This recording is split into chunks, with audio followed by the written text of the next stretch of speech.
Welcome back to my YouTube channel. For today's vlog, ituturo ko sa inyo guys kung paano nga ba magbayad ng utang sa one hand yan. Repayment yan. Bali ito guys yan, papakita ko sa inyo yan. Meron tayong niloan sa one hand yan. Yung nagawa ko guys dito sa one hand, yan. Ang first loan ko dito guys ay unang-una yung nagawa ko ay 1,000. Then, nung kada bayad ko, guys, yan. Nag-total credit limit na siya ng 8,600. Yung tinutubo nga pala yun sa akin, guys, yan. Dinadagdag sa credit limit ko, guys. Kaya yan, lumaki ng kaya ang kalaki, guys, yan. Bali, guys, pag kayo magbabayad ng inyong mga utang, yan, halimbawa due date na. Dito guys yan, piliin nyo lamang yung pending ninyong repayment. Yan, na cash loan nyo. Then click nyo yung repay.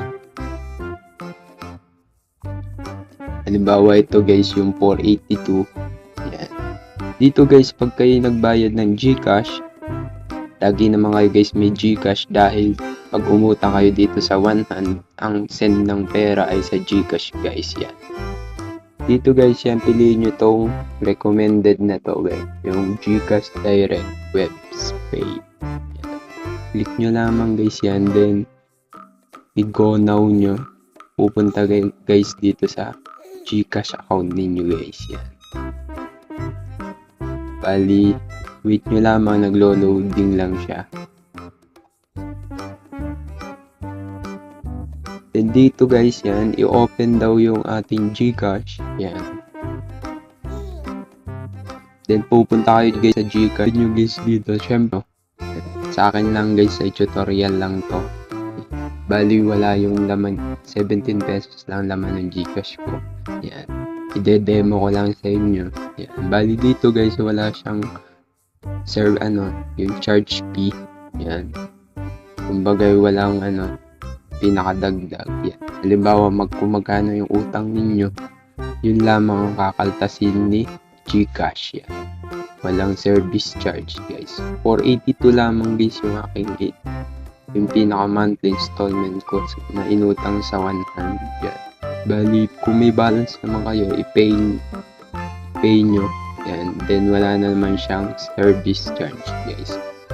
Bali, pag nabayad dito sa repayment period yan, kumbaga makikita nyo kung ilang hulog na lamang yung inyong babayaran guys. Then yung loan amount ninyo kung magkano yung pinakautang nyo kasama yung tubo yan, tsaka yung date ng due date nyo guys, tsaka yung hulog nyo guys yan. Tsaka yung kung kailan kayo umutang guys yan. Bali, ganun lang guys kadali kung paano mag-repayment sa one hand yan. Kung gusto nyo pang ganitong mga video, huwag nyo kalimutang mag-subscribe, like, and share.